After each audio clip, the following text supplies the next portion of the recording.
शेती माझी प्रयोगशाळा या यूट्यूब चॅनलमध्ये मी आपलं स्वागत करतो.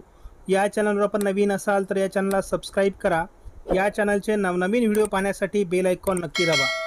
आपणास व्हिडिओ आवडल्यास लाईक आणि शेअर अवश्य करा. नमस्कार, मी डॉक्टर मच्छिंद्र बांगर. मान्सून 2025चा अंदाज आपण या व्हिडिओच्या माध्यमातून देणार आहोत. भारताचा आणि महाराष्ट्राचा असा एकत्रित हा अंदाज आहे आणि भारताच्या अंदाजापेक्षा आपण अंदाजच महाराष्ट्राचा सांगत असल्यामुळे महाराष्ट्राच्या अंदाजावर आपलं अधिक लक्ष असणार आहे. कारण महाराष्ट्रातील मराठी माणसंच माझ्या व्हिडिओ जास्त करून बघतात आणि जे काही सीमावर्ती भागामध्ये म्हणजे गुजरात, मध्य प्रदेश, तेलंगणा, कर्नाटक या राज्यातील काही सीमावर्ती भागातील मराठी शेतकरी देखील हे व्हिडिओ बघत असतात आणि त्यांच्यासाठी हा अंदाज महत्त्वाचा आहे. त्यामुळे आता आपण अंदाजाला सुरुवात करण्यापूर्वी साधारण भारतामध्ये 887.5 मिलीमीटर हा सरासरी वर्षात जो पाऊस पडतो तो पडला की आपण त्याला 100% पाऊस पडला असं म्हणतो. परंतु यावर्षी तो जवळपास 102% पोहोचणार आहे. म्हणजे 100%च्या अधिक 1-2% असा पाऊस पडण्याचा आपला अंदाज आहे. गेल्या वर्षी 107%चा अंदाज आपण दिलेला होता आणि तो 100% बरोबर आलेला होता. यावर्षी मात्र सरासरी पाऊस थोडा कमी होईल, परंतु 100ची सरासरी ओलांडून तो 1-2% पुढे जाण्याची शक्यता संपूर्ण भारतामध्ये आहे. महाराष्ट्राच्या बाबतीत काय होईल तर महाराष्ट्रामध्ये जो सरासरी वर्षाचा पाऊस पडतो त्या पावसाच्या सरासरी 101 ते 102%च पाऊस महाराष्ट्रात देखील पडणार आहे. तो कधीतरी म्हणजे 102 ते 103%च्या दरम्यान असण्याची देखील शक्यता आहे. त्यामुळे यावर्षी भारतामध्ये दुष्काळ पडणार नाही. परंतु आता या व्हिडिओच्या माध्यमातून मी तुम्हाला हे सांगायचा प्रयत्न करतोय की महाराष्ट्रामध्ये सुद्धा जवळपास 103% पाऊस आपल्याला 2025च्या मान्सूनमध्ये मिळणार आहे. त्यामुळे हे प्रमाण कमी का झालं गेल्या वर्षीच्या तुलनेत तर याची काही कारणं आहेत. पहिलं कारण आहे ते म्हणजे आयोडी आणि ला निना हे दोन्ही न्यूट्रल कंडिशनमध्ये असणार आहे आणि न्यूट्रल कंडिशनमध्ये धोका कमी असतो दुष्काळाचा, परंतु फार पाऊस पडण्याचा अंदाजही व्यक्त करता येत नाही. दुसरी गोष्ट, ज्या वर्षी ला निना ऐवजी एल निनो असतो त्यावर्षी पर्जन्यछायेच्या प्रदेशात पाऊस कमी पडतो आणि मग तो पाऊस जेव्हा कमी पडतो त्याचं मुख्य कारण असं असतं की सह्याद्रीच्या पर्वतरांगांच्या बाजूने म्हणजेच अरबी समुद्रातून तयार होणाऱ्या पावसाची निर्मिती ही मर्यादित स्वरूपात होते आणि त्यामुळे साधारणपणे या काळात पाऊस कमी पडतो. परंतु आपला एक अंदाज आहे की यावर्षी जूनमध्ये 17 ते 18% पाऊस सरासरी होणार आहे.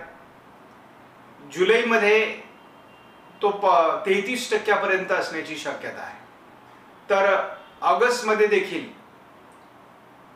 जवळपास 24% पाऊस राहील आणि 26% पाऊस हा आपल्या अंदाजानुसार सप्टेंबरमध्ये पडणार आहे आणि यांची सरासरी आपण जर काढली तर ते 102 ते 103% असणं अपेक्षित आहे. त्यामुळे यावर्षी दुष्काळ नाही, घाबरण्यासारखी परिस्थिती नाही, परंतु पावसाचं प्रमाण हे महाराष्ट्रामध्ये असमान वितरण असणार आहे.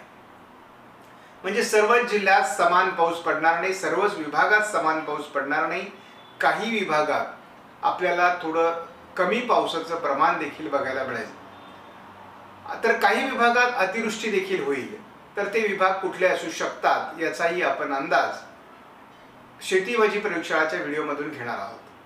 म्हणजे याचाच अर्थ असा होतो की यावर्षीचा जो पाऊसमान आहे तो शेतकऱ्यांना समाधानकारक आणि आधार देणारा आहे.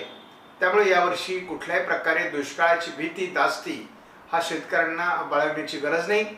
परंतु गेल्या वर्षीच्या तुलनेत यावर्षी काही विभागात पाऊस कमी होत असल्यामुळे एकूण महाराष्ट्रातील पावसाची सरासरी घटण्याची शक्यता आहे. मात्र तो 100% पावसाचा अंदाज ओलांडत असल्यामुळे आपल्याला घाबरून जाण्यासारखी परिस्थिती नाही.